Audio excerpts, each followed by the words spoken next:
పెద్దలు సుదీర్ఘ రాజకీయ అనుభవం కలిగిన ప్రజానాయకుడు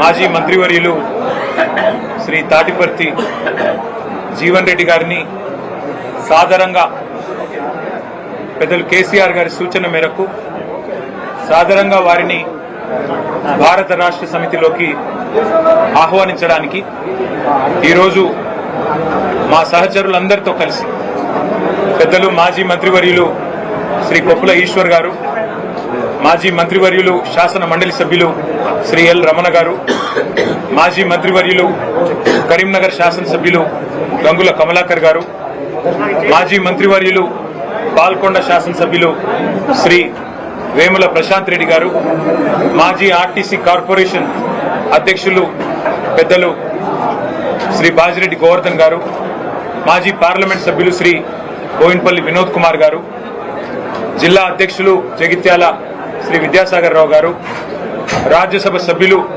దామోదర్ రావు గారు, జిల్లా పరిషత్ మాజీ చైర్పర్సన్ జగిత్యాల శ్రీమతి దావా వసంత సురేష్ గారు, అట్లాగే మా గౌరవ సహచర శాసనసభ్యులు డాక్టర్ సంజయ్ గారు, పాడి కౌశిక్ రెడ్డి గారు, మాజీ శాసనసభ్యులు రసమై బాలకృష్ణ గారు, గౌరవనీయులు సుంకె రవిశంకర్ గారు, కోరుకంటి చందర్ గారు, పుట్ట మధు గారు, దాసరి మనోహర్ రెడ్డి గారు, అట్లాగే ఒడితల సతీష్ గారు, మొత్తం ఉమ్మడి కరీంనగర్ జిల్లా నాయకత్వం మొత్తం, అట్లాగే పక్కనే ఉన్న నిజామాబాద్ జిల్లాలోని నిజామాబాద్ అర్బన్ మాజీ శాసనసభ్యులు సోదరులు బిగాల గణేష్ గారు, ఇంకా వారితో పాటు జిల్లా పరిషత్ మాజీ అధ్యక్షులు శాసన మండలి మాజీ సభ్యులు నారదాస్ లక్ష్మణరావు గారు, అట్లాగే కరీంనగర్ జిల్లా పార్టీ అధ్యక్షులు జీవి రామకృష్ణారావు గారు, సిరిసిల్ల జిల్లా పార్టీ అధ్యక్షులు తోట ఆగయ్య గారు, అందరం కూడా కలిసి ఈరోజు పెద్దలు జీవన్ రెడ్డి గారిని మరి భారత రాష్ట్ర సమితిలోకి సాదరంగా ఆహ్వానించడం జరిగింది.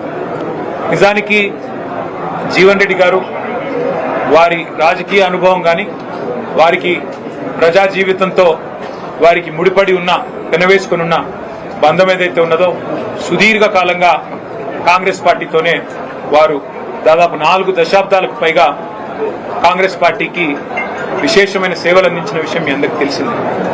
మీ అందరికీ తెలియని ఒక విషయం ఏమంటే 2014కు మునుపు సరిగ్గా 2014 ఎలక్షన్ల కొద్దిగా ముందు తెలంగాణ రాష్ట్రం ఏర్పడ్డ తర్వాత అంటే ఫిబ్రవరి 20 నాడు బిల్లు పాస్ అయిన తర్వాత మరి ఏప్రిల్లో అనుకుంటా బహుశా ఎలక్షన్ జరిగింది.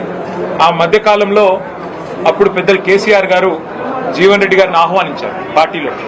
మా వినోద్ కుమార్ గారి ద్వారా ఆ రోజు మరి వారిని పార్టీలోకి రావాలి, మీరు వస్తే బాగుంటుంది, మీలాంటి విశేషమైన అనుభవం కలిగిన నాయకులు మరి తప్పకుండా తెలంగాణలో ఉంటే బాగుంటుంది అని చెప్పి, తెలంగాణ ప్రభుత్వంలో కూడా మీరుంటే బాగుంటుంది అని చెప్పి కూడా ఆ రోజు వారిని ఆహ్వానించడం జరిగింది. కానీ ఒక నిబద్ధత కలిగిన నాయకుడిగా ఆ రోజు వారు కాంగ్రెస్ పార్టీ నాయకత్వంతో వారికి ఉన్న అనుబంధాన్ని మరి కాంగ్రెస్ పార్టీ బలోపేతానికి ముందుకు నడవాలన్న ఉద్దేశంతో వారు ఆనాడు కాంగ్రెస్ లోనే కొనసాగారు. ఆ రోజు జగిత్యాల శాసనసభ్యుడిగా కూడా 2014లో గెలిచినారు. నాకు 2 సందర్భాలు గుర్తొస్తా ఉన్నాయి. జీవన్ రెడ్డి గారితో కేసీఆర్ గారికి ఉన్న పర్సనల్ రిలేషన్ అంటే వారికి ఇద్దరికి మధ్యన ఉన్న గౌరవభావం కానీ ఇద్దరికి మధ్యన ఉన్న స్నేహం ఎట్లాంటిది అంటే వారి బంధం ఈ రోజు కాదు, వారిద్దరికి దాదాపు 4 దశాబ్దాలకు పైగా పరిచయము, స్నేహము, గౌరవము, పరస్పర గౌరవము ఎప్పటి నుంచో ఉంది. నాకు 2 సందర్భాలు నా కళ్ళ ముందు జరిగినాయి గుర్తొస్తా ఉన్నాయి. ఒకటి 2014లో కేసీఆర్ గారు జూన్ 2 నాడు ముఖ్యమంత్రిగా పదవీ బాధ్యతలు చేపట్టిన తర్వాత వారి మొట్టమొదటి అధికారిక పర్యటన జిల్లాలలో ఉమ్మడి కరీంనగర్ జిల్లాతోనే ప్రారంభమైంది. ఆ రోజు ఉమ్మడి కరీంనగర్ జిల్లాలో ఒక ఆడిటోరియంలో మీటింగ్ జరిగింది, కళాభారతిలోనూ ఎక్కడో మీటింగ్ జరిగింది. వారు జిల్లా నుండి ప్రాతినిధ్యం వహిస్తున్న సీనియర్ నాయకుడు, ప్రతిపక్ష పార్టీకి సంబంధించిన శాసనసభ్యుడు. కానీ కేసీఆర్ గారు స్వయంగా ముందు జీవన్ రెడ్డి గారికి మైకునివ్వండి అని చెప్పి వారికి మైక్ అందిస్తే జీవన్ రెడ్డి గారు లేచి వారు స్ట్రైట్ గా అభినందనలు చెప్పి మరి పరస్పరం మరి ఒక్కసారి మీరు ఇప్పుడు గవర్నమెంట్ లో ఉన్నారు, మీకు అభినందనలు చెబుతూ జగిత్యాల ప్రజల తరపున నేను ఒకటి మిమ్మల్ని అడగదలుచుకున్నా అని చెప్పి వారు చాలా చిన్నది ఒక బోర్నపల్లి అనే గ్రామానికి సంబంధించి ఒక బ్రిడ్జ్ కావాలా, వెంటనే నాకు శాంక్షన్ కావాలని ఒక మాట చిన్నగా అడిగినాను. మేమందరం చూస్తా ఉన్నాం. అప్పుడే మేము కొత్తగా మంత్రులైనాం, చూస్తూ ఉన్నాం కేసీఆర్ గారు ఎట్లా స్పందిస్తారు, ఎట్లా రియాక్ట్ అవుతారు. సాధారణంగా దాటవేయొచ్చు, చెప్పొచ్చు చూస్తాను అని చెప్పొచ్చు, పరిశీలిస్తాను అని చెప్పొచ్చు. కానీ జీవన్ రెడ్డి గారి మీద ఉన్న గౌరవం, వారి మీద ఉన్న ప్రేమ ఎట్లాంటిది అంటే క్షణంలోనే వెంటనే అక్కడే శాంక్షన్ చేసి 75 కోట్ల బ్రిడ్జిని అక్కడికక్కడే కరీంనగర్ ఉమ్మడి జిల్లాలో ఇచ్చిన మొట్టమొదటి శాంక్షన్ కేసీఆర్ గారు ఆ రోజు జీవన్ రెడ్డి గారి కోరిక మేరకు, వారి విజ్ఞప్తి మేరకు ఇచ్చిన ఆ బ్రిడ్జ్. తర్వాత ఇంకో సందర్భం గుర్తొస్తా ఉంది నాకు. అసెంబ్లీలో జీవన్ రెడ్డి గారు ఎప్పుడు ప్రజా సమస్యల గురించి, ముఖ్యంగా రైతుల గురించి చాలా గట్టిగా మాట్లాడే నాయకుడు.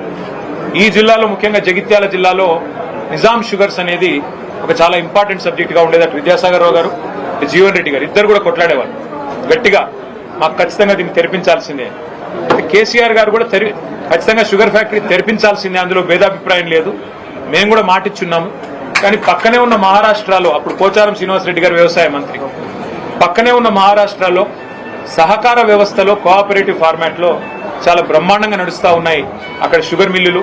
మా టెస్కాప్ చైర్మన్ రవీంద్రరావు గారు కూడా ఇక్కడే ఉన్నారు, మాజీ అధ్యక్షులు. అట్లా కోఆపరేటివ్ వ్యవస్థను బలోపేతం చేస్తే బాగుంటుంది జీవన్ రెడ్డి గారు.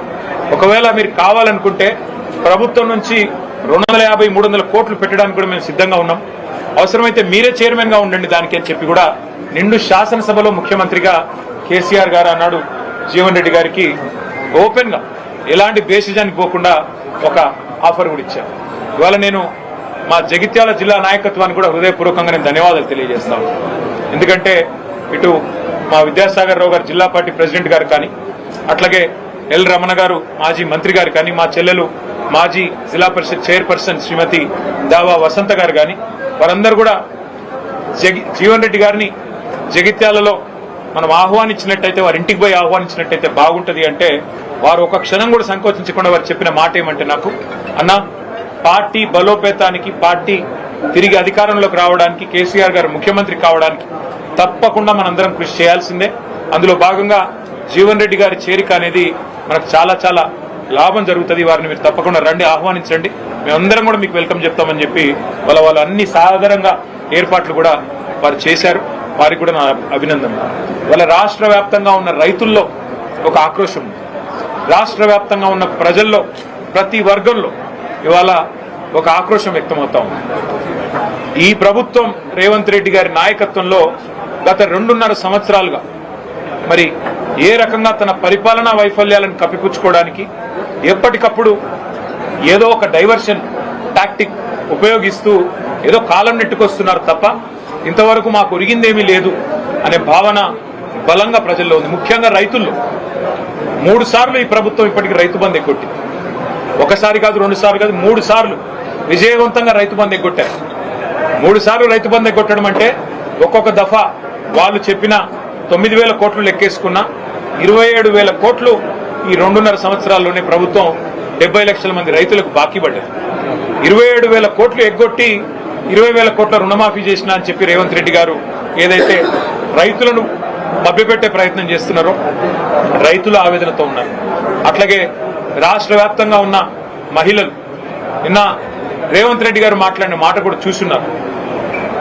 బాసరలో ఆయన మాట్లాడిన మాటలు ఎంత దారుణంగా, ఎంత అవమానకరంగా, ఒక ముఖ్యమంత్రి స్థాయికి తగని మాట. ఎంత పెద్ద కండలు తిరిగిన పైల్వానైనా 3 నెలల్లోనే పిల్లలు పుట్టించలేడు కదా, ఇది ఒక ముఖ్యమంత్రి నోట్లోంచి వచ్చే భాషనైనా, ఒక ముఖ్యమంత్రి మాట్లాడే భాషనై?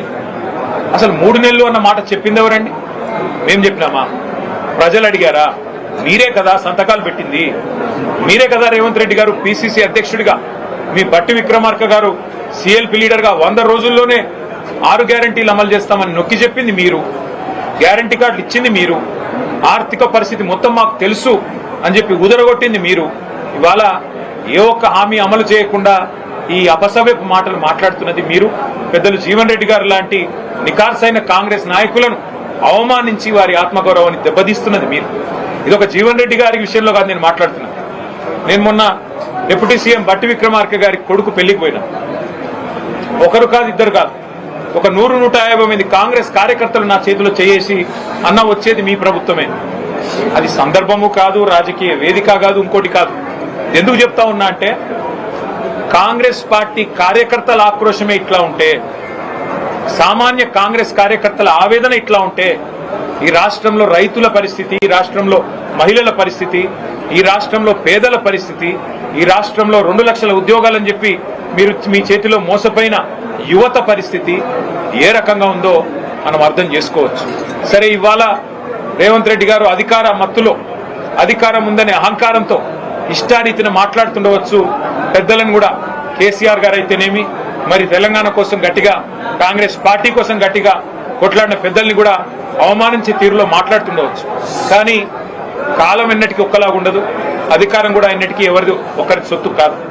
10 ఏళ్లు ప్రజలు మాకు అవకాశం ఇచ్చారు. ఇవాళ 5 ఏళ్లు కాంగ్రెస్ పార్టీకి, రేవంత్ రెడ్డి గారికి ప్రజలు అవకాశం ఇచ్చినారు. మాకైతే సంపూర్ణమైన విశ్వాసం ఉంది. వారిని నేను కేసీఆర్ గారి తరఫున పార్టీలోకి ఆహ్వానించడానికి ఇక్కడికి వచ్చినాను. వారు సానుకూలంగా స్పందించారు. మాకు కేసీఆర్ గారితో నాకు వ్యక్తిగతంగా కూడా చాలా అనుబంధం ఉంది. కానీ మీరందరూ వచ్చారు, ఆహ్వానించారు, సంతోషం. కానీ ఒకసారి నేను కేసీఆర్ గారిని కూడా కలిసి ఈ రాబోయే 2-3 రోజుల్లో నేను నా నిర్ణయం తప్పకుండా చెప్తానని చెప్పి జీవన్ రెడ్డి గారు చెప్పారు. చాలా సంతోషం. నేను వారిని కోరేది ఒకటే, ఈ రాష్ట్రంలో రైతులు, ఈ రాష్ట్రంలో పేదలు తిరిగి వారి మొహంలో చిరునవ్వు రావాలి అంటే కేసీఆర్ గారు ముఖ్యమంత్రి కావాల్సిందే. తిరిగి మళ్ళీ కేసీఆర్ గారు బాధ్యతలు చేపట్టాల్సిందే, తెలంగాణను పట్టాలు ఎక్కించాల్సిందే. అందుకే వారి సహకారాన్ని నేను కోరుతా ఉన్నాను. మా సహచరులందరం కూడా కలిసి వచ్చి వారిని ఇవాళ ఉమ్మడి కరీంనగర్ జిల్లా, అట్లాగే ఉమ్మడి నిజామాబాద్ జిల్లాకు సంబంధించిన ముఖ్య నాయకులందరం కూడా వచ్చి వారిని సాదరంగా ఆహ్వానించాము. వారు పెద్దలు కేసీఆర్ గారితో కలిసిన తర్వాత మిగతా అన్ని విషయాలు కూడా ప్రజాహితాన్ని దృష్టిలో పెట్టుకొని, అల్టిమేట్ గా ఈ రాష్ట్ర భవిష్యత్తును దృష్టిలో పెట్టుకొని, తప్పకుండా జగిత్యాల జిల్లా ప్రయోజనాలు కూడా దృష్టిలో పెట్టుకొని వారు నిర్ణయం తీసుకుంటారని చెప్పి నేను ఆశిస్తా ఉన్నాను. వారికి తప్పకుండా మా వైపు నుంచి ఆహ్వానం మాత్రమే కాదు, పార్టీలో కూడా సముచితమైన స్థానము,